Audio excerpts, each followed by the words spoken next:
Viewers, आप सबका स्वागत है मेरे YouTube चैनल डॉक्टर नीलू जैन में। मैं भारतीय जनता पार्टी बोरीवली विधानसभा सचिव। जैसे कि आप सबको पता है कि मैं छोटे YouTube वीडियोस बना रही हूँ जो 9.5 साल हुए हैं मोदी गवर्नमेंट के, जिसने सुशासन, गरीब कल्याण और सेवा पे काम किया है। तो ऐसे 14 पॉइंट्स हैं। मैं ऑलरेडी 5 वीडियोस बना चुकी हूँ।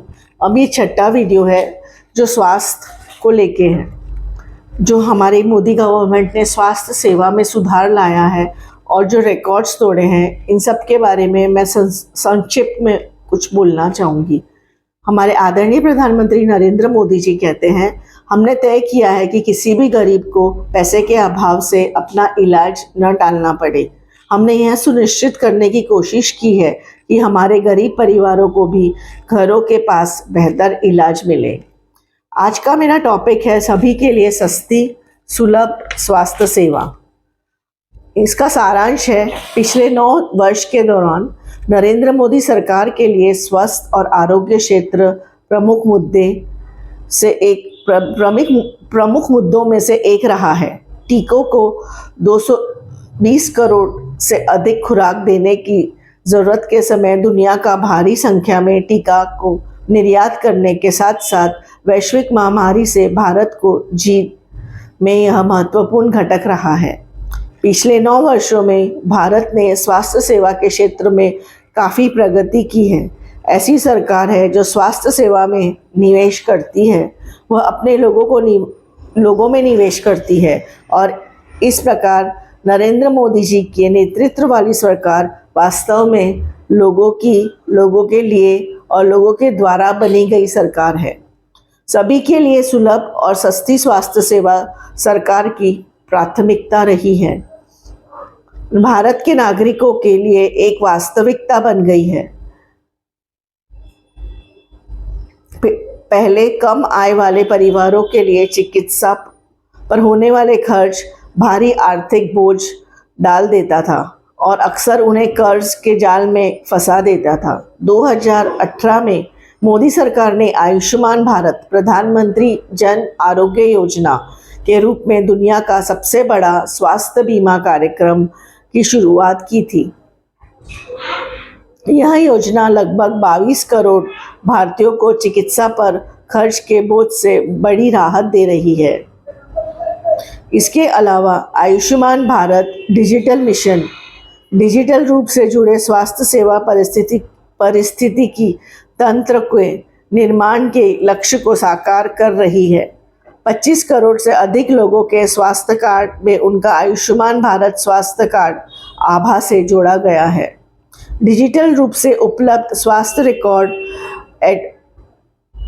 ABHA धारकों को ABDM नेटवर्क मतलब डिजिटल मिशन में कागज रहित स्वास्थ्य सेवाओं का लाभ उठाने में सक्षम बनाएंगे। सरकार को टेलीमेडिसिन कार्यक्रम ई-संजीवनी देश के स्वास्थ्य क्षेत्र में काफ़ी बदलाव ला रहा है। इसके माध्यम से 10 करोड़ से अधिक लाभार्थी अपने घर में गुणवत्तापूर्ण स्वास्थ्य सेवा प्राप्त करने के सक्षम हुए हैं, जिसमें विशेषज्ञ चिकित्सा देखभाल सेवाओं की शहरी ग्रामीण अंतर में को पाटा है। 700 से अधिक जिलों में स्थित 9000 से अधिक जन औषधि केंद्र सभी को सस्ती और गुणवत्तापूर्ण जेनेरिक दवाइयाँ उपलब्ध करा रहे हैं। सरकार टीके से रोके जा सकने वाली किसी भी रोग से लोगों को बचाने के लिए प्रतिबद्ध है। इस संबंध में मिशन इंद्रधनुष के विभिन्न चरणों में 4 करोड़ बच्चे और 1 करोड़ गर्भवती महिलाओं को 12 बीमारियों के टीके लगाए जा चुके हैं। मोदी सरकार द्वारा चिकित्सा शिक्षा के क्षेत्र में महत्वपूर्ण बदलाव लाया गया है। सरकारी कॉलेजेस की संख्या में कमी, निजी मेडिकल कॉलेजेस में भारी फीस और सीट आवंटन में बड़े पैमाने पर भ्रष्टाचार ने चिकित्सा शिक्षा के अवसरों को गंभीर रूप से सीमित कर दिया था। पिछले 9 वर्ष में मोदी सरकार द्वारा कई राज्यों में नए एम्स और बड़ी संख्या में मेडिकल कॉलेजेस की स्थापना की गई है। इनमें पूर्वोत्तर में आसाम में अब तक का पहला एम्स शामिल है। इसके अलावा भारतीय चिकित्सा परिषद को राष्ट्रीय चिकित्सा आयोग में बदले जाने के सरकार के साहसिक निर्णय को चिकित्सा क्षेत्र में भ्रष्टाचार को समाप्त कर दिया है। न्यू इंडिया में साधारण पृष्ठभूमि से आए प्रतिभाशाली छात्र को अब डॉक्टर बनने में अपना सपना पूरा कर सकते हैं। कोविड-19 महामारी पर भारत की प्रभावी प्रतिक्रिया को दुनिया में सबसे बड़े टीकाकरण अभियान के रोल आउट द्वारा मजबूती मिली है, वह भी स्वदेशी रूप से विकसित टीकों को उपयोग करके। अतीत में एक ऐतिहासिक बदलाव में जब नागरिकों को टीकाकरण अभियान करने के लिए दशकों तक इंतजार करना पड़ता था, प्रधानमंत्री के नेतृत्व वाली सरकार ने 2 साल की छोटी अवधि में कोविड वैक्सीन के 2 बिलियन से अधिक खुराक का टीकाकरण सुनिश्चित किया है।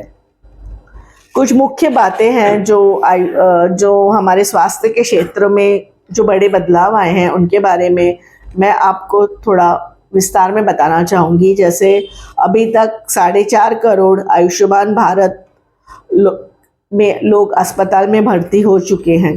1.5 लाख से अधिक आयुष्मान भारत स्वास्थ्य और आरोग्य केंद्र बन चुके हैं। 9,000 से अधिक जन औषधि केंद्र बन चुके हैं। 5.5 करोड़ मिशन इंद्रधनुष द्वारा माताओं और बच्चों को मिले टीकों से सुरक्षा मिली है। 15 नए एम्स और 225 मेडिकल कॉलेजेस जोड़े जा रहे हैं। 3 करोड़ से अधिक अमृत फार्मेसियों से सस्ती दवाइयाँ खरीद कर बचत हुई है। 220 करोड़ से अधिक कोविड वैक्सीन डोज दिए गए हैं। 37 करोड़ से ज़्यादा डिजिटल हेल्थ आईडी बनाए गए हैं। 23,000 करोड़ रुपए जन औषधि केंद्रों के कारण अभी तक बचे हैं। 70,000 मेडिकल कॉलेजेस की नई सीट जोड़ी गई है, मतलब ये 2014 से। 1500 से अधिक PSA संयंत्र की स्वीकृति मिली है केंद्र सरकार द्वारा। टेली कंसल्टिंग में 15 करोड़ से अधिक लोग जुड़े हैं। हमारी जो उपलब्धियां हैं, जैसे जिस गति में भारत कोविड-19 टीके विकसित किए, वो इस न्यू इंडिया में जीता जागता उदाहरण है।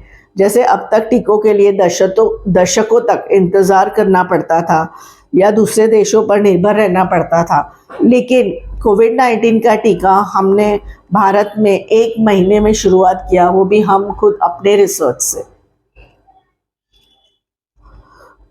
सक्रिय नेतृत्व बना संकट मोचक। हमारे प्रधानमंत्री जी का जो नेतृत्व है, जब हमारे देश में कोविड-19 के खतरे को भांपने में विफल रहे थे सारे दूसरे देश के नेता लोग, तब भारत में एक ही मामला सामने आने पर भी अनेक हवाई अड्डों पर शुरू कर दी थी हमने स्क्रीनिंग। कई अन्य देशों द्वारा इस गंभीरता से लेने से बहुत पहले ही मार्च 2020 में प्रथम सप्ताह में पीएम मोदी जी ने कह दिया था कि होली मिलन जैसे समारोह से बचेंगे और एक मिसाल कायम की थी। WHO जो विश्व स्वास्थ्य संगठन है, ऐलान में बहुत पहले ही भारत ने बहुत बड़े हिस्से में मास्क का अनिवार्य घोषित कर दिया था। जब कई देश केवल बड़े पैमाने में लोगों की मौत के मंथन पर कर रहे थे, तब अप्रैल 2020 में भारत के लोगों ने वैक्सीन टास्क फोर्स का गठन कर दिया था। रैपिड एंटीजन टेस्ट की जांच हमने बहुत पहले ही WHO के बोलने से पहले ही हमने शुरू कर दी थी। भारत में शुरुआत के ही लॉकडाउन का ऐलान कर दिया था। इसे पूरी दुनिया में स्वीकार और सराहा गया। इस देश की मेडिकल इंफ्रास्ट्रक्चर को मजबूत करने में मदद मिला।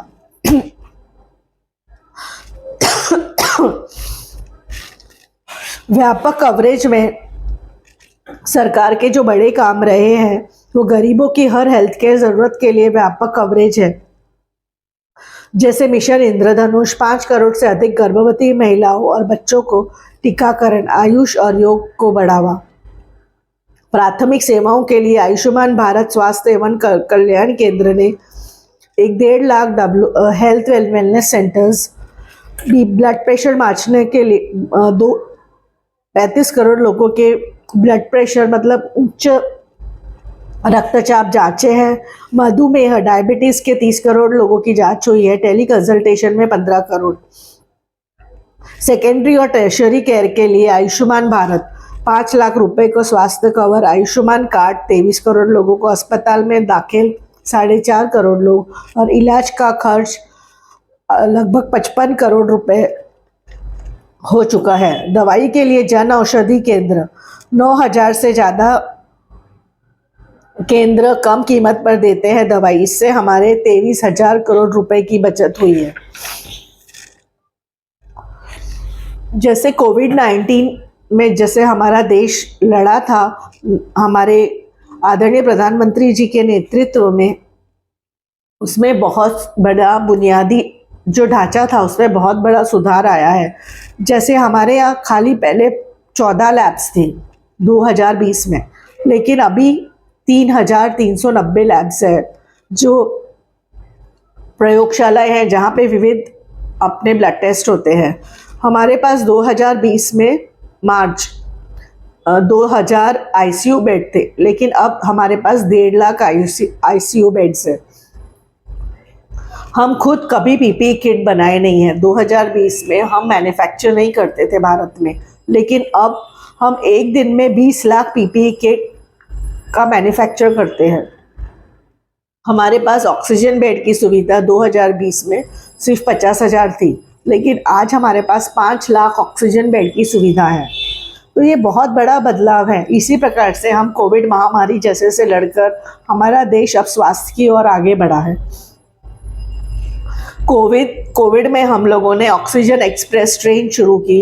हमने वायुसेना से ऑक्सीजन देश भर में और विदेश में भेजा है। जैसे क्रायोजेनिक टैंकर लाने ले जाने के लिए वायुसेना का मदद ली है। हमने आइसोलेशन कोच बनाए हैं। जो क्वारंटीन कोच और आइसोलेशन कोच थे, उसमें से रेलवे के कोचेस 4,000 से ज़्यादा रेलवे कोचेस को बनाए गए हैं। और फिर मेक शिफ्ट फैसिलिटी, अर्धसैनिक बलों और केंद्रीय एजेंसियों को मेक शिफ्ट क्वारंटाइन केंद्र संचालित किए गए। तो ये हमारे देश में बहुत बड़ा सुधार है। सबसे बड़ा रिकॉर्ड हमारे देश में ये है कि 100 करोड़ टीके हमने लगभग 280 दिनों में लगाए। 150 करोड़ के टीके हमने 359 दिनों में लगाए और 200 करोड़ के टीके हमने 550 दिनों में लगाए। तो ये बहुत बड़ा रिकॉर्ड है हमारा विश्व में, जिस प्रकार से हमने कोविड पेंडेमिक को हराया है। तो मैं धन्यवाद देना चाहती हूँ और बधाई देना चाहती हूँ हमारे आदरणीय प्रधानमंत्री श्री नरेंद्र मोदी जी, जिन्होंने इतनी सुंदर स्वास्थ्य बेनिफिट्स लाए हैं हमारे देश में हम सब के लिए। और इस प्रकार से जो आयुष्मान भारत है, जो अब 50% जनसंख्या को कवर करता है और इतने लोग इसके लाभार्थी हैं, तो ये हेल्थ में बहुत बड़ा सुधार है कि जो गरीब लोग हैं वो बहुत अच्छे से हेल्थ में सुधार ला सकते हैं। उन्हें किसी से लोन नहीं देना पड़ेगा, उनको कोई कर्ज में डूबना। बधाई देना चाहती हूँ आदरणीय प्रधानमंत्री श्री नरेंद्र मोदी जी को, जिन्होंने हमारे देश के लिए ये 9.5 वर्ष में सभी के लिए सस्ती और सुलभ स्वास्थ्य सेवाएं लाई है। मैं धन्यवाद देना चाहती हूँ हमारे गृह मंत्री श्री अमित शाह जी को, भारतीय जनता पार्टी के राष्ट्रीय अध्यक्ष श्री जेपी नड्डा जी को, महाराष्ट्र प्रदेश के उप मुख्यमंत्री श्री देवेंद्र फडणवीस जी को, महाराष्ट्र प्रदेश के भारतीय जनता पार्टी के अध्यक्ष श्री चंद्रशेखर बावनकुले जी को और भारतीय जनता पार्टी मुंबई के अध्यक्ष श्री आशीष शेलार जी को, भारतीय जनता पार्टी उत्तर मुंबई के खासदार आदरणीय श्री गोपाल शेट्टी जी को, जिनके साथ मिलके हम लोग अनेकों जो स्वास्थ्य सेवाएं हैं, जैसे आयुष्मान भारत के कार्ड्स दिलाना, ये तो हम कर ही रहे हैं, लेकिन इसके साथ उनको लाभार्थी बनाना, जिनको जब ज़रूरत पड़ती है उनके नी रिप्लेसमेंट्स, जो ऑपरेशंस है वो केईएम में कराए हैं। कितने पेशेंट्स के शताब्दी में फ्रैक्चर पेशेंट्स को ट्रीट कराया जो हमारे नॉर्थ मुंबई में है। ऐसे कई काम हम आदरणीय गोपाल शेट्टी जी के नेतृत्व में उत्तर मुंबई में कर रहे हैं। और मैं धन्यवाद देना चाहती हूँ बोरीवली के एमएलए श्री सुनील राणे जी को और हमारे उत्तर मुंबई के जो अध्यक्ष हैं आदरणीय गणेश खनकर जी को। और आप सबसे मैं विनती करती हूँ कि आप मेरा जो चैनल है उसे लाइक करें, सब्सक्राइब करें और शेयर भी करिए। और जो कमेंट्स हो तो आप प्लीज़ लिखिए, मैं आपको आंसर करूँगी और आप मेरे साथ जुड़े रहिए। धन्यवाद।